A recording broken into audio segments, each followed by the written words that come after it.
Good evening. My name's Steve Marvel. This is Crucial Survival. I am a survival and rescue specialist, and today I'm going to be answering some questions from Reddit. I'll do this on my phone.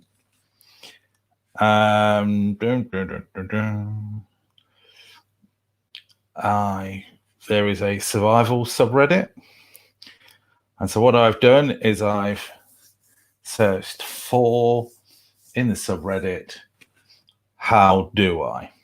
And let's see, some of them have got images, so it doesn't really work. So let's just start at the top. How do I navigate dense bamboo? Well, I tell you what, bamboo is an absolute nightmare of a substance. It's incredibly useful and can be used for all sorts of things: shelter, fire, cooking, water carrying, loads and loads of things. Roofing, really good roofing. But it is hard as nails. Bamboo grows in the east, and that's like a hard jungle. And in the west, you get these sort of wet, leafy jungles. And in the wet, leafy jungle, you can bash through with a big old flat machete. In the east, you're going to have to use a sort of parang, sort of heavy, sharpened machete, which you would have to sharpen often. Something to remember about bamboo, which is very, very important, is that it grows very, very slowly, and it grows through itself, and consequently builds up over time masses and masses of tension. And so it might be the case that you cut through, especially if you're swinging your parang or whatever, you cut through what might be an innocuous looking piece of bamboo, but that might flip, that might cause other things to flip. And it's an environment which is very, very dangerous. And so to answer the question, how do you navigate through bamboo? It's hard enough to navigate, like in any case, like over the compass. But typically, but where was I? Oh yeah, navigating generally is pretty difficult. However, trying to navigate through something that is hard as nails is just going to be incredibly tiring. So it's going to take a long time, and you might have to go around things. So super good compass navigation is what's required, but your main concern is safety. Right. Not interesting, not in terms of cutting down a tree. How do I get started, and how get started, and how did you get started? I bought Lofty Wiseman's book at 13. That was a long time ago. What's that, 34 years ago? And that's exactly where I started. I'll do a great big thing about how I started, but he says here, so how do I get started with survival? Is survival basically something like backpacking? No, it fucking isn't. Bushcraft is like backpacking. Survival is about learning skills that could save your life. Backpacking is an environment in which you could get in the shit. However, survival is what to do when you're out of the shit. And consequently, survival is about understanding the shit you could get in and the preparing. Recently, I was answering a question on one of the groups on Facebook about someone was saying, well, what should go in your survival kit if you're hiking? Or it's people like, oh, no, you should have this sort of knife and this sort of compass and this sort of first aid kit. It's like, you bloody better have those already. If you're going hiking without a map, compass, first aid kit, and all of this, then you are. Oh, this was said that it was going to be miles from anywhere, and it's like, holy Moses! If you've not got a compass and a map and a first aid kit, then you're insane. The reality is the things that you want to take with you are associated with prolonged staying out, getting lost. And if you take the survival principles of rescue skills and staying alive skills, rescue is about emergency. So it's about PLBs, it's about signaling, it's about whistles, it's things like that. And staying alive is about not getting cold. Normally speaking, it's about not getting cold. So survival, how you get into survival, is to understand what can go wrong and how to compensate for those things that could go wrong. And it might be that you had to manufacture certain things because you don't want to carry them. If you're just hiking, you don't want to necessarily carry a tent. You might carry a bothy, I do. But yeah, manufacturing skills, survival craft skills, on top of understanding the environment you're going to find yourself in and the survival situations that might lend to you. Right. Found this knife second. Oh, no, it's not. How do you survive in the northern wilderness? I live in Sweden. Right. It's going to get fucking cold. Okay. Basically, it's going to get cold and all you've got is pine trees. So if you're going to go hiking, prepare for cold and colder and know the weather forecast. Know how to light a fire, carry tinder, because if it snows and everything gets wet, then it's a really, really big ball ache. So given the changeable weather in these northern places, if you get snapped into cold weather, foggy weather, or the like, you need to be able to light a fire as soon as possible, because that is likely to be the first thing that's going to kill you and the thing that's going to be difficult to do in the snow and the dark or whatever. In terms of rescue being priority, I'd be basically looking for a PLB, because if you get into snow, to travel in the snow, it was so difficult. Self-rescue can be very, very difficult.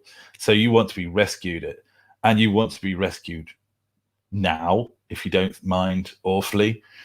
So personal location beacon and practice at signal fires, smoke and flame are going to be a good bit of work. Right. Oh, How do I make a shelter clean and comfy? Don't put dirt in it. It's essentially, this is about keeping yourself off the ground.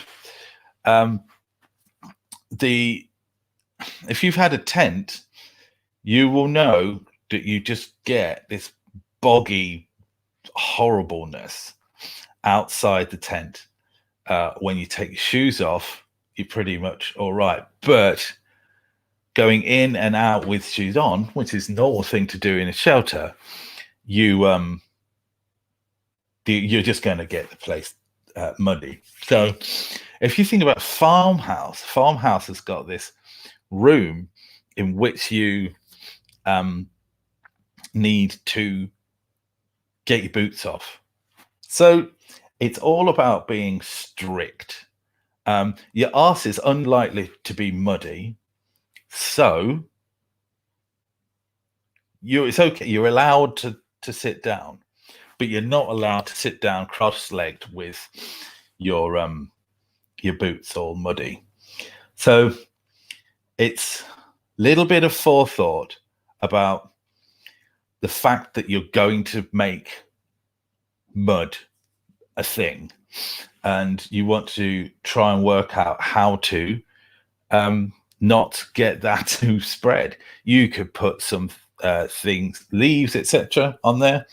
So the other thing is comfy, and that is you can just lay leaves on the ground, like bracken and stuff on the ground, but it gets muddy, just like moving around. So you need to create a layer of twigs and branches.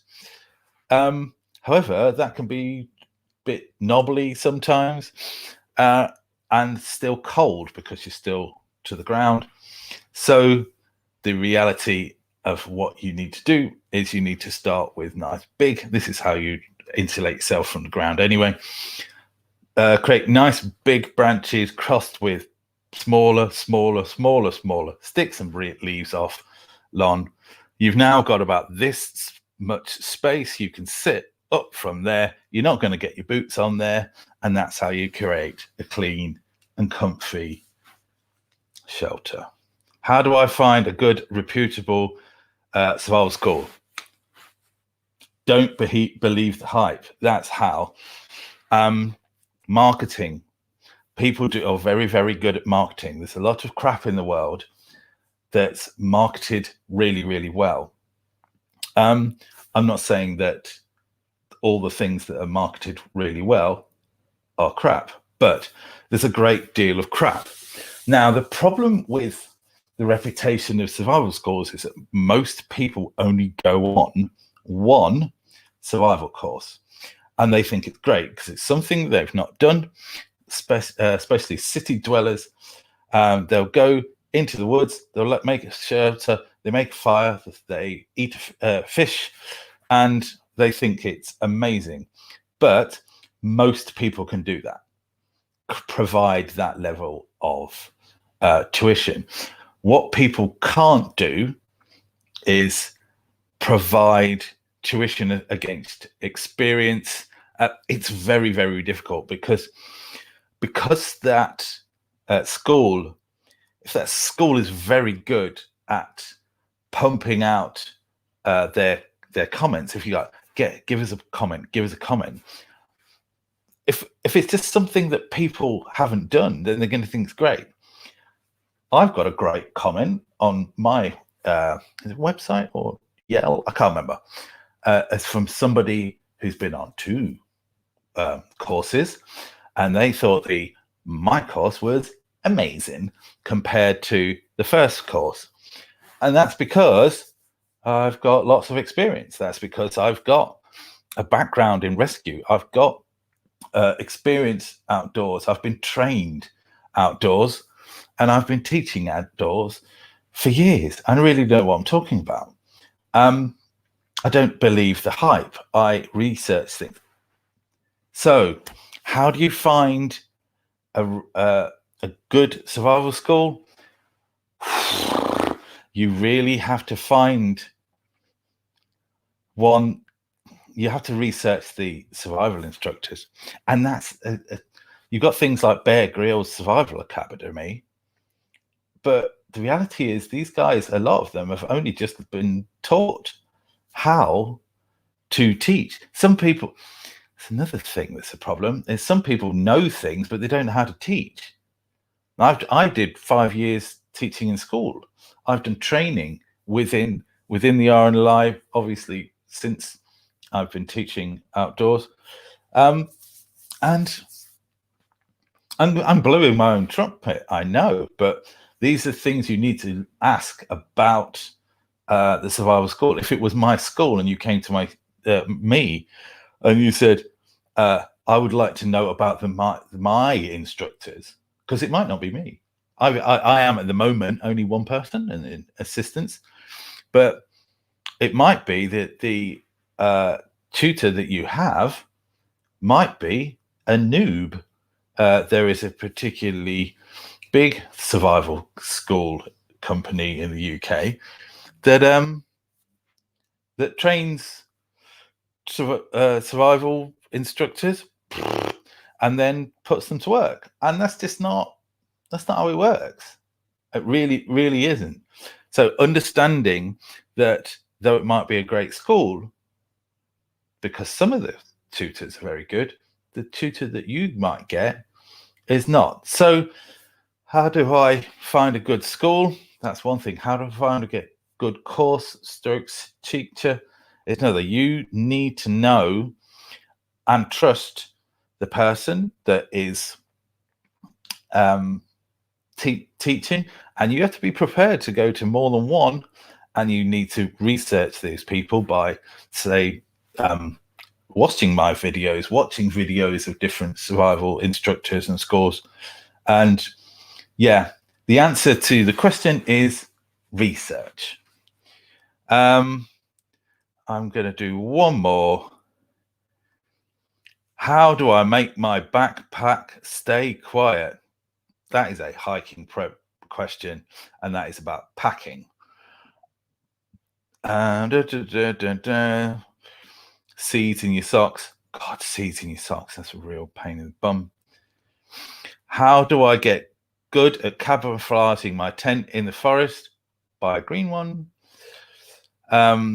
How do I make a fairly cheap bow? I'm going to do a whole thing about bows and the fallacy of making bows. How do I make a bowl that won't burn? Make it out something that's not flammable. Again, how do I find legitimate survival classes? That's an interesting that people are doing the same thing. And this is just what here's a quick one. How do I insulate my hammock from underbreeze? I know it's not a survival question, but it is survival oriented, and that is 1 second. It's a beeping going on here. Can you hear it? Can you hear that blooming beeping? Beep. Stop. There we go. Right. So how do I insulate my hammock from underneath? What's happening is that people are hammocking and they're getting cold on their back. And the reason it is because the sleeping bag is compressing, and the wind, and I did a thing about wind the other day, the wind is blowing any amount of warm air away.